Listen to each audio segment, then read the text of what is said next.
Three of the most powerful mutants escape from a maximum security prison and start arguing about who's the strongest. Who will win?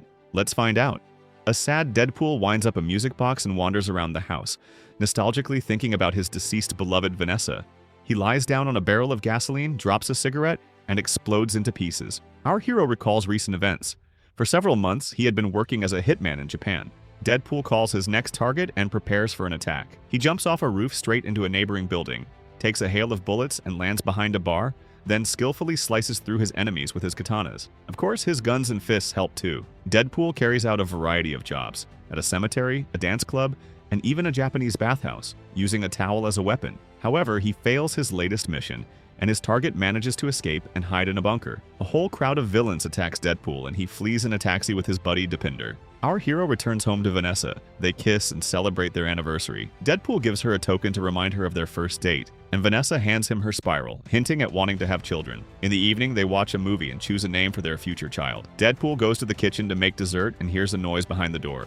Someone blasts the lock with a shotgun and bursts inside. Deadpool fights off the intruders with a frying pan, then switches to knives. The guy who had been hiding in the bunker appears. Deadpool throws a knife at him but misses. The villain manages to shoot. Vanessa falls to the floor. Sadly, she can't be saved. Deadpool cries and jumps out the window to chase his enemy. He gets hit by a car, but our hero gets back up and continues the pursuit. He catches up to the villain, throws him out of the car, and together they jump under the wheels of a truck. Deadpool first complains about his difficult life to a bartender nicknamed Weasel, and then to his old blind friend, Ellie. And now we return to the moment when our hero decides to make the big explosion. For some reason, Deadpool finds himself underwater. He surfaces and sees his wife again. He tries to approach her, but an invisible wall blocks his way. At that moment, he snaps back to reality. The real world doesn't look too good. One of the X-Men, named Colossus, gathers Deadpool's scattered pieces and drags them to Charles Xavier's school. 3 days later, our hero regains consciousness and talks to Colossus. The mutant advises Deadpool to join the X-Men team, but Deadpool tries to escape in a wheelchair. Colossus catches him and throws him to the floor. He declares that the X-Men will become his new family, whether he wants it or not. We fast forward to the future. A super mutant stands in his house. Neither his wife nor his child show any signs of life. Cable takes a nearly burned teddy bear and a rifle, sets his time travel device, and moves to the past. Cable ends up in some field, takes a pickup truck from the locals, and robs a gun store. Returning to the present, Deadpool meets two more mutants: Supersonic Warhead and her girlfriend Yukio. Colossus invites our hero on his first mission as a member of the X-Men. So what happened? A mutant boy named Rusty is constantly bullied in the orphanage. He rebels, sets a fire, and fights with the police. It's no wonder this guy's nickname is Fire Fist. Rusty stands with flaming fists, threatening everyone. The X-Men arrive and Fire Fist throws several fireballs at the mutants. Deadpool tries to calm Rusty down, but ends up getting hit by a fireball himself and flies up to the second floor. There, some boy is sitting and eating cereal. Deadpool signs the box, jumps out the window, and knocks out Rusty with the blunt end of his katana. Everyone applauds our hero, and the police put a suppressor collar on Rusty to block his powers. The orphanage director thanks Deadpool for his help, and Rusty admits that he's been tortured and mistreated there. Hearing this, our hero grabs his guns and takes care of the orphanage staff. Colossus stops him, and Deadpool and Rusty are sent to a special prison called Icebox. It turns out that a huge number of criminal mutants are held there. Deadpool is in bad shape because a special collar blocks his regenerative abilities. Rusty admits that he plans to escape from the prison and get revenge on the orphanage director for all the abuse. Cable watches the news and learns that the mutant Rusty has been captured and placed in Icebox. It turns out that this boy is the very reason Cable returned to the past. Rusty spreads weapon parts on the bed and assembles a powerful supergun. Deadpool and Rusty are having lunch in the prison when three aggressive mutants approach and start teasing Rusty. Our hero steps in to defend the boy, but the opponents are much stronger and easily beat both of them. Suddenly, Cable bursts into the prison. An alarm sounds. The mutant blows up the main control block and opens all the cells, except the one holding Rusty and Deadpool. Cable takes out the guards in his way and fires a precise shot from a rocket launcher at Rusty and Deadpool's cell. Fortunately, our heroes manage to escape before the explosion. They try to flee from Cable, but the other mutants catch up and are about to attack Rusty. Deadpool saves the boy and jumps into a fight with a mutant. The odds are against him, but Rusty comes to his aid. Thanks to him, Cable accidentally hits Deadpool's suppressor collar, it falls off, and his superpowers return. Now they can fight Cable on equal footing. Deadpool takes the gun from the mutant and learns that he came from the future. They continue fighting while Rusty voluntarily surrenders to the guards. Deadpool pulls the pin from one of Cable's grenades.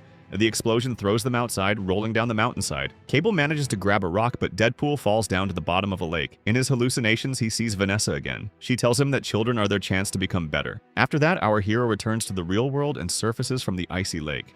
Deadpool tells Weasel that he wants to free Rusty from prison. The bartender informs him that the mutant prisoners will soon be transferred to a new facility. Deadpool decides to assemble his team of superheroes to save the boy.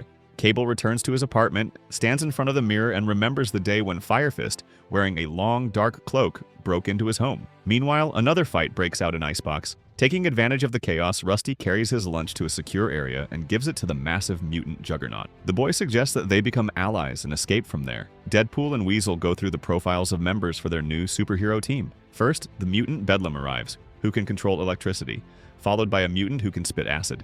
Their team also gains an Invisible Man, the alien Shatterstar, the mutant Domino with her luck superpower, and a regular man named Peter, who just came in response to an ad. Rusty and the other mutants are being prepared for transfer to a new prison. Cable takes Weasel hostage and, using threats, gets all the information about the convoy transporting Rusty. Deadpool's team develops a plan to rescue the boy. They all jump out of a plane to the upbeat music of AC/DC, flying down beautifully and dramatically, but the strong wind throws them off course. Deadpool lands first, hanging from a billboard. Bedlam immediately crashes into a bus, and Shatterstar lands under a helicopter rotor. The Invisible Man lands on power lines. Oops!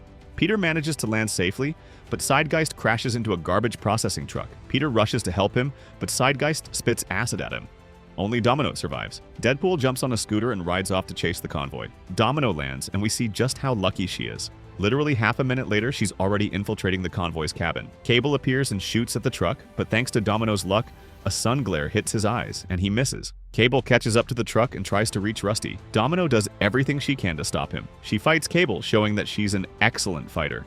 Deadpool isn't so lucky and struggles to catch up to the truck, carrying the mutants. He saves Domino, asks her to get back behind the wheel, and jumps into a fight with Cable. Our hero deflects the enemy's bullets with his katanas, and at that moment, the truck's brakes fail. Rusty manages to get out of his cage and frees Juggernaut. The massive mutant immediately smashes with his fist, breaking both the truck and the bridge it was driving on. The vehicle shatters into pieces, sending everyone flying in different directions. Lucky Domino lands on an inflatable panda, while Deadpool, as always, survives. He spots Rusty and Juggernaut. The huge monster attacks our hero and slices him in half. Rusty declares that he will go to the orphanage to get revenge on the director. Deadpool tries to stop him, but the boy doesn't listen. Domino carries the upper half of Deadpool on her back like a backpack. We see that Cable also survived. Deadpool complains to Blind Ellie about the stubborn Rusty. Weasel bursts into the apartment and notices that Deadpool has the legs of a 2-year-old child. Soon after, Dopinder and Domino arrive as well. Weasel explains the terrible tortures and Cable's involvement. Deadpool promises to personally save Russell, but at that moment, Cable appears in the apartment. Everyone grabs their weapons, but the mutant raises his hands and proposes a deal. The thing is, today Rusty will commit his first crime, and later he plans to go after Cable's family. This cannot be allowed. Deadpool agrees to help Cable. He wants to stop Rusty and prevent him from committing the crime, and if he fails to do it within 30 seconds, he agrees to let Cable deal with him. Deadpool, Domino, and Dopinder head to the X-Men for backup. Our hero asks Colossus to forgive him for all his sins and help them take down the massive mutant. Meanwhile, Russell and Juggernaut arrive at the orphanage and find the director. Deadpool, Cable, Domino, and Dopinder arrive there as well. Unfortunately, the boy doesn't listen to anyone and blasts the door open with fire. Dopinder runs away in fear and Juggernaut attacks our heroes. Deadpool can do nothing against such a monster, but fortunately, their team has the incredibly lucky Domino. She manages to stop Juggernaut, Rusty chases the director and sets the orphanage on fire. Colossus arrives, saves our hero, and attacks Juggernaut. The fight between the two titans is spectacular and intense. Deadpool and Cable run to save the director from the furious Rusty. To do so, they have to deal with the guards. Domino rescues the children from the burning building. She also fights the guards, but for the super lucky girl, that's no problem. Supersonic Warhead and her girlfriend rush to help. Together, they defeat Juggernaut. Rusty finally catches up with the director and is about to set him on fire. The man is saved by Cable, who shields him from a fireball with his barrier. Rusty continues setting everything on fire. Deadpool tries to calm him down, but the boy throws a fireball at him. Then our hero takes out the suppressor collar and puts it on himself. Rusty ignites fire in his hands and grabs a gun. Deadpool notices and shields the boy with his own body. The bullet meant for Rusty hits Deadpool instead. Firefist is surprised that someone sacrificed their life for him. Cable notices that his daughter's teddy bear no longer looks burned, meaning they actually managed to change the future. Colossus tries to remove the suppressor collar from Deadpool, but he refuses as he wants to follow Vanessa to the afterlife. Our hero sees his beloved again. This time, he manages to pass through the invisible wall and stand beside her. Cable hugs the teddy bear, activates his super time device, and returns to the moment when they arrived at the orphanage. The mutant hides the token under Deadpool's belt. The same token we saw at the beginning of the story. The same events happen, but this time the bullet hits Deadpool's token, and he survives. Everyone is saved.